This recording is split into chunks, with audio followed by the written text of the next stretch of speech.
Makassar kembali dilanda banjir yang menggenangi Jalan Perintis Kemerdekaan, menyebabkan kemacetan panjang pada Rabu 12 Februari.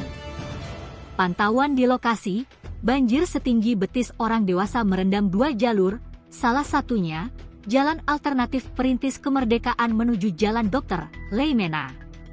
Sementara itu, satu jalur kiri dari arah Jalan Perintis Kemerdekaan menuju Urip Sumoharjo juga ikut terendam. Tampak, ratusan kendaraan mengalami kemacetan parah akibat menumpuk pada satu sisi bahu jalan yang lebih tinggi. Hal ini dilakukan pengendara untuk menghindari air yang masuk ke dalam knalpot dan dapat menyebabkan mesin kendaraan mati. Sejumlah pengendara motor bahkan terpaksa turun dan mendorong kendaraan mereka yang mati mesin. Tak hanya itu, kondisi kemacetan kian parah disebabkan hujan yang terus mengguyur kota Makassar meski dengan intensitas ringan.